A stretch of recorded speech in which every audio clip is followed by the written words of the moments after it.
Oh, I wanna feel something. I just wanna breathe again. Breast implants have become a big business. In fact, the industry is booming at over $2 billion. That is a lot of jack being spent on the quest for the perfect pair. Bangers, boobs, tits, badonkers, a rack, jugs, tatas, melons, juggernauts, and knockers.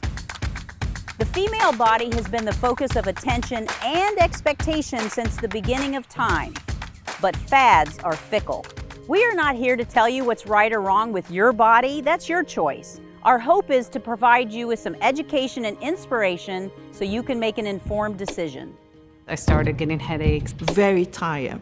Chronic exhaustion. I couldn't walk. Hair loss was extreme. That I couldn't feed myself. I can't believe that these were at one point in my body. We were lucky enough to find Amelia, who has made the decision to have her breast implants removed, and we are going to follow her journey. But what's important to note is she's taking a preventative step before having major complications. Well, I was curious. Amelia is young and beautiful and healthy. Why would she even decide to have breast implants put in? I grew up in the Venezuelan culture, and it's just very, the standards are so high. As a woman, it's what you wear, how you dress, how you walk, how you look. It all had to be tight, a tight, slim figure. I'm so committed to doing this surgery because I know that if I prolong this, it's just gonna get worse. And today, I decide to choose myself. And these implants do not go with that vision of myself anymore. Most of us have experienced some type of trauma with our body and how we view it. It comes from us looking at images and feeling not quite good enough, not tall enough, not thin enough, or maybe it's the voice of somebody we care about. I remember the exact moment when my wound landed. I was 16 years old. I just started to date an older boy, and we were doing some of the things that teenagers do, and he asked me to stand up so he could take a look at me. I was wearing my bra and panties, and he said, "Turn around," and I heard him take in a breath and say, "It's okay." And I felt like I had been knifed. As soon as he left, I ran downstairs, grabbed a mirror, and for the first time, saw what he saw. And unfortunately, his voice was echoing in my mind because I thought, it really isn't good enough. And that carried with me for decades. In fact, that was such a strong imprint and wound for me that as soon as I was able, I went under the knife myself and had liposuction to that back area. And unfortunately, it did change the physical appearance, but it didn't really change how I perceived myself or what the perfect body should look like, and that I wasn't quite matching up. That was my moment. Well, let's listen as some other women share what prompted them to change their body.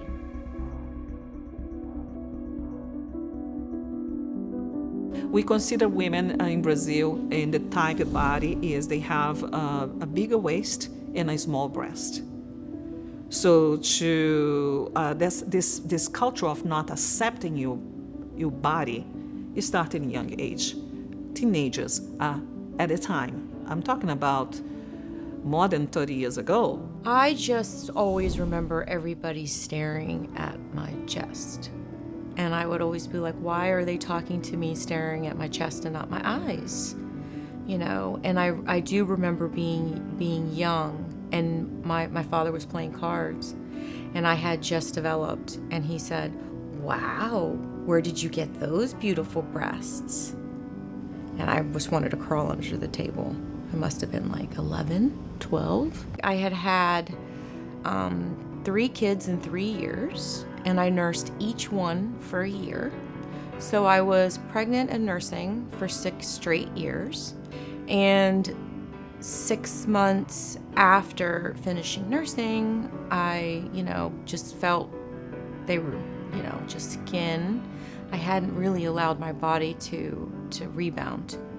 And I felt just disfigured. There was a time when I was, I believe in 3rd grade, and I was walking home from school, and there were kids that were across the street, and I could hear them. This is my body issue with my legs. I could hear them say, "Oh my God, look at those thunder trunks, look at those legs, or look, thunder thighs." And from that moment on, I think is when I started really being critical of my body and what I look like. In fact, I think third grade, because I was about 10 when I started to starve myself and really restrict with food, because I wanted to make sure that I could be that, that skinny, perfect person. I remember going into a store that sold villager clothes. I don't know who might remember those. And the mannequins, they had these little shirts all tucked in, and the mannequins had big boobs. And I always looked at those and thought, I want to look like that. I just had 3 children, and as you know, as you breastfeed children, your boobs let go. I had my first 2 children when I was 23 and 25. And at that point in my life, I always just really felt like I wanted my pre-body back. We have to trust our intuition, our bodies, and really know what's right for us. Once we've exhausted the testing, the medical aspect of it, maybe we have to look within. Amelia did her research and found some amazing medical professionals. And for her surgeon, Dr. Frederick Barr out of West Palm Beach, Florida, was a perfect choice. He is a physician that has dedicated himself to only taking breast implants out and never putting another breast implant in. When we talk about BII, or breast implant associated illness, it's not a medical condition. What I'm hearing, what I'm seeing are a constellation of symptoms patients are bringing in here. Whether it's loss of hair, whether it's skin, whether it's brain fog, whether it's neuralgias, whether it's endocrinologic conditions, thyroid, whatever it is, there's a whole host of things that are being lumped into this category associated with implants. I stopped putting in implants 5 years ago. I took a step back because my feeling is that we're doing the science now, we're doing the studies, the things that need to be done to try and make this as safe as possible. I would suggest anybody that's looking to do implants really have that heart-to-heart talk with their physician and get through their, I think there's even a black box warning out at this point. The FDA has done that. I was so tired.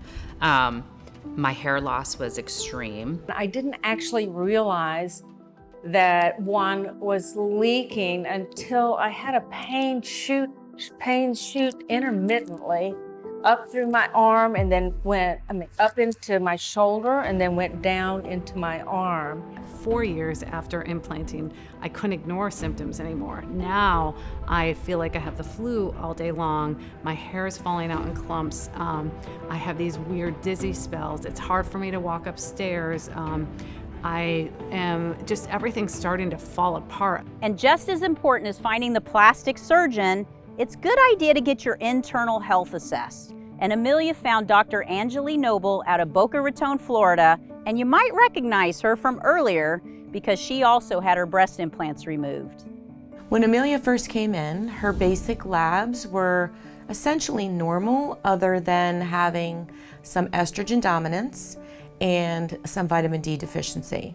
Her regular markers for basic inflammation were normal, but when we looked further into neuroinflammation, those markers were all elevated and out of range. And a lot of times it starts with the brain fog, it starts with the memory issues.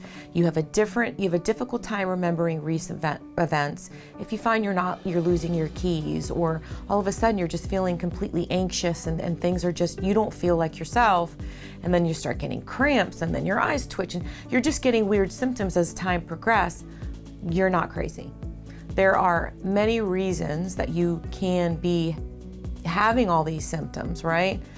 But a lot of times these women are told that they're crazy. Let's put you on some Prozac. Let's put you on some of these antidepressants, anti-anxiety medications, without getting to the core problem. For some with implants, the complications just stay mild and annoying. But as you're getting ready to hear, sometimes things take a serious turn.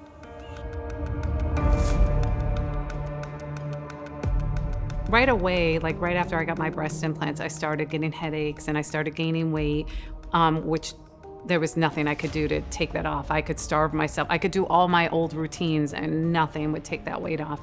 After getting the implants, I had noticed almost immediately chronic exhaustion. I could hardly function through my day. I was really struggling. We lived in a very small rural town and I would have to drive about 25 minutes if I wanted to go to like a Walmart or Costco or anything, and I couldn't even drive to that town without having to pull over on the side of the road and have a nap. I'm really excited about feeling good again because it's really tiring to wake up in the morning and feel exhausted and look in the mirror and have like dark circles and bags under my eyes and feel foggy and not feel the same motivation or inspiration that I do, that spark. I was so sick that I couldn't walk up a flight of stairs. I was so sick that I couldn't feed myself. I was so sick that I only had a couple foods I could eat at the end. I was at my rock bottom. I was writing letters to my children saying, I'm so sorry.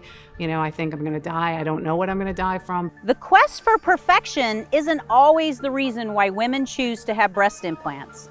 Meet Leslie Nygaard. As a younger woman, she decided, yes, I want implants to make me look prettier. And they worked. She was very happy. But then one day, a shocking diagnosis rocked her world: cancer. I was laying on the table, and it's a very concrete memory for me, when she did the ultrasound of my armpit, where you have a lot of lymph nodes. I could see it, just like when women are having a baby and they have an ultrasound, you can see the screen right next to you, and I can see all my lymph nodes matted. And so unfortunately, because I was a science major in college, I knew right away that that meant that there was cancer in my lymph nodes. So I knew that I was at minimum stage 3. And when you have breast cancer, they disrupt your hormones, you gain weight, you lose your hair, and you lose your breasts. And I think for most women, at least in my generation, your hair and your breasts are what make you feel like a woman. She then decided to reconstruct naturally using her own body tissue. Today, the chest that I have is all my own tissue. I think that I'm super fortunate in the world of breast cancer because my cancer was advanced when I was first diagnosed. I was told that I had about an 11% chance to make it to 5 years. Today, what makes me really happy is living close to the ocean, being able to go out on my boat, taking out my stand-up paddleboard, playing golf and tennis. It's summer 365 days a year. In August 20th of 2022, I completed 13 years of being cancer-free. Many women are experiencing complications and may not even realize that it's their breast implants that are causing them. I didn't associate my symptoms with my implants, and I don't think many women do. I think it takes a long time before we say, it's the implants that are making me sick. My body rejected and encapsulated, and encapsulation is a consequence of the implant. 2 or 3 years after I had a traumatic event, and I wasn't taking care of myself like I usually do, eating clean, doing everything that I do to support my health, and I developed contracture. I couldn't lay on my chest because it was like a ball, you know what I mean? Like it was uncomfortable, and you could see that one was a little higher than the other. It was just, it started to change. So when I was wearing my sports bra, whatever, one looked very, very natural and the other one looked like a ball. Like, and it just felt weird. It was just weird to feel this hard thing in your body. What they did is trying to break the gel. They call it squeezing gel, or squeezing that capsule. So the doctors started hugging me and pressing that capsule to break it. You're scared to death to explant. I mean, it's a surgery. Nobody, you know, you're scared. It's not fun. Nobody wants to do it. And when I'm in the the OR or pre-op, and they're marking me again for a third time, they look at me, they look at how beautiful they look, and they said, "Why are you doing this? Why are you messing with them?" And I mean, I had tears in my eyes. I'm like, they're making me sick. It's making me sick. And, I did the surgery and it was ruptured. The implant was ruptured, just like I had suspected. And within 10 days, my lymph node went away, swelling in my arm went away. Pathology was negative for any cancer. To be completely honest, I thought there would be one critical factor that impacted women's decision to have breast implants, and that's men. Well, we've already heard that maybe that isn't a driving factor, but I thought it was important to check in and hear what they have to say. What initially attracts me to a woman is usually her energy, because I like to be around energy that settles me, that allows me to know that no matter what's going on around me, everything's gonna be okay. The natural body God gave you is beautiful the way it is, and I feel like you should respect your body and not do anything of any sort to try to change it. And I feel like the best way to change your body is by working out and by doing it the natural, healthy way. Breasts are important to me. I like breasts on a woman, but the size of the breast does not matter to me. I don't care whether they're small or big. The woman itself is what I care about. The most attractive traits in a woman to me is happiness, joy, peace, confidence, knowing who they are, having a sense of self-identity. Those are the things that really attract me to somebody, because they're not looking for someone to complete them. But my husband was actually against it. He felt that I was beautiful just the way I was, and he didn't want me to take the risk, and he tried to persuade me out of the decision. And one day I just felt I couldn't even look at myself, and I was like, I have to do this. I can't feel good anymore. In the meantime, though, I had met a wonderful man that I started dating, and that's my husband now. And he kept telling me, no, you're perfect the way you are. Like he did not want me to get breast implants, but I was like, no, I will not be complete until I get, until I have this. Then I'm 100% good. Like nothing else. I need nothing else. Amelia's getting closer to her surgery with Dr. Barr. Let's check in and see how she's doing. I'm just a day away from my surgery, and I'm feeling excited and eager to get it over with. The recovery process, I know it's going to be challenging, but I have my mind set, ready to go. I've spoken to a lot of women. Dr. Barr has done an amazing job at informing me of the process, so I'm mentally prepared, and I know I'm in great hands, so I feel very confident about that. We're getting close. We're getting close. It's almost time. Go in, make the incision, go in, and we're just carefully, slowly removing that capsule to make sure we can get all the capsule out as best as possible. I'm looking then at the capsule itself. If I see anything that's really adverse, that's the time that I would take executive decision and send it off, because routinely we don't necessarily send off the capsules. But in her case, everything looked wonderful. There was nothing untoward that I saw. We take the capsule out, we get the bleeding to stop, because now we've created a pocket. It's a raw area under the muscle on top of the ribs. We'll wash it out with a triple antibiotic solution, including betadine. That basically will kill off anything, bugs, fungus, yeast, anything and everything that people have reported in the past. We don't routinely take cultures because we know once we've washed out with what's called a jet pulsation lavage, we've pretty much taken care and cleaned that area out. Then we'll go ahead and put the drain in. At that point, the next part is the cosmetic procedure, which is trying to make the breast look as nice as we can, tying the skin, taking extra skin out, raising the nipple, doing all the things that we would for the lift. And at that point, we're about 3.5 hours in, and that's when we stop. Everything was great. These are Amelia's actual implants, and you can see the capsule that has formed around hers. This is what your body will naturally do to protect itself from a foreign object like an implant. Amelia is done with her explant. Let's hear how she did. Today I am 5 days post-op, and I could not be more happy. I feel so good and energized all day long, and I'm really surprised at how fast I've been healing and how quickly I've been recovering. So I'm super happy so far with the results. Today I got my drains out, and I'm looking forward to each day and each week just getting better and more energy. I'm really excited that her labs improved. 5 weeks later, the estrogen dominance was resolved, and her neuroinflammatory markers had all normalized. It was incredible. It was really exciting to see. I couldn't be happier with Amelia. I just think that she's been an amazingly great patient. She listened to things, we talked, we communicated, so eye to eye. She's done everything we've asked, and hopefully she's thrilled. I know that I am.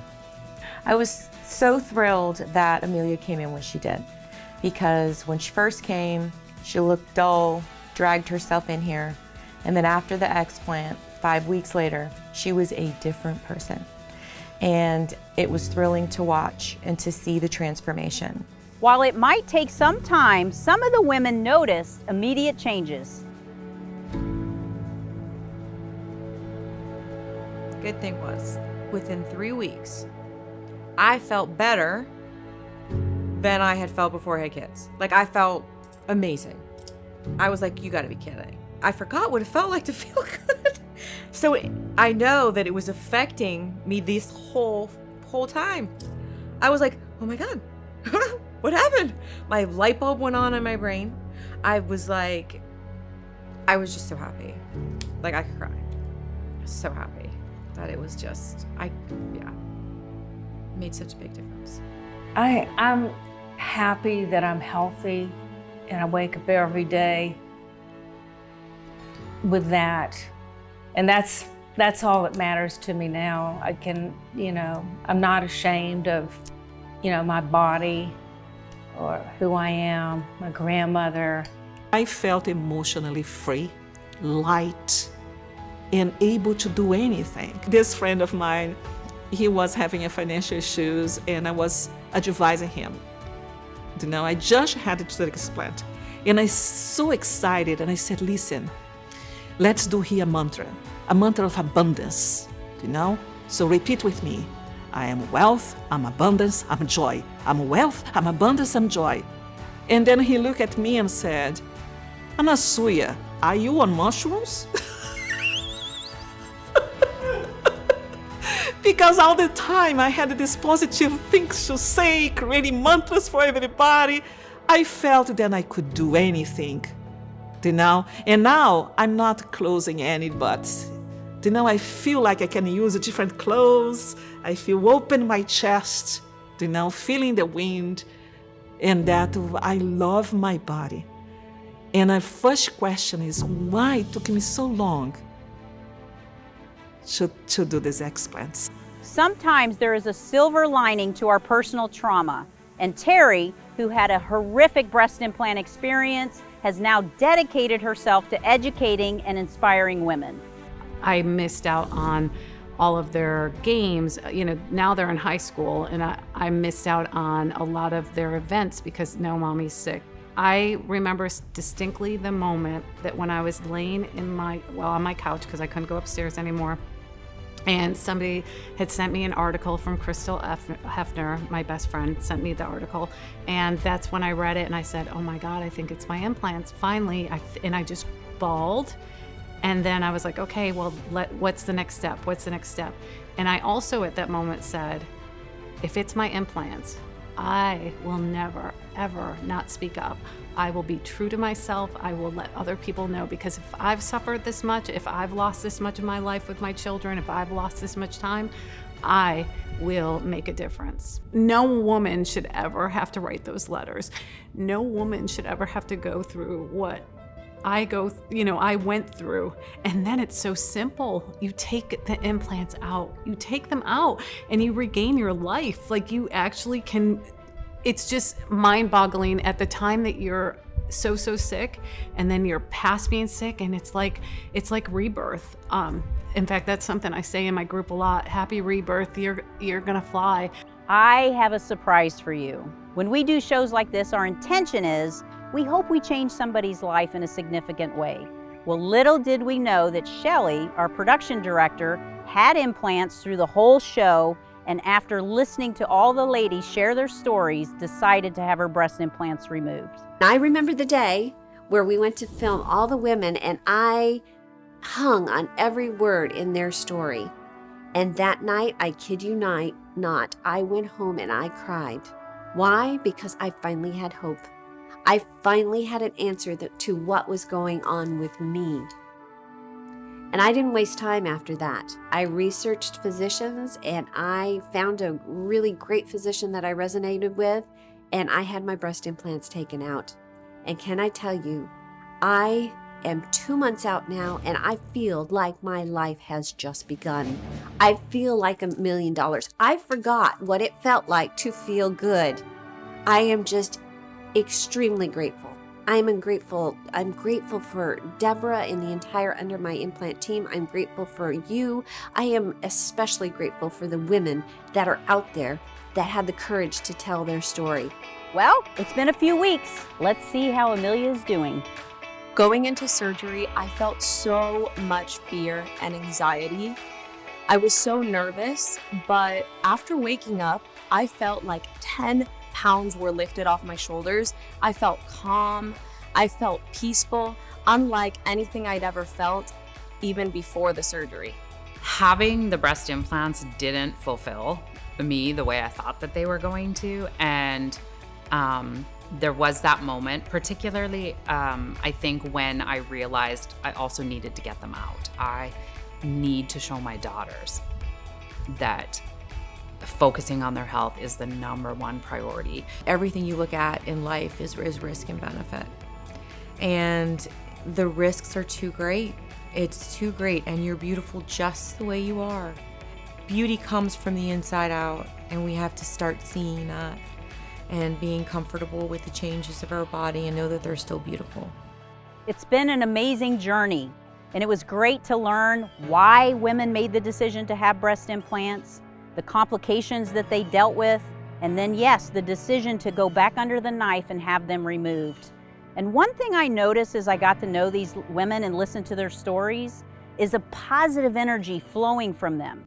And so I really wanted to ask them, what is it that rests underneath your implants? What's under my implants? Freedom. And self-love. Purpose. Instincts. My heart. It is a graceful me. Feel something. I just wanna breathe again. Dive into the deepest end. Oh, I wanna feel something. Let me get back in my body.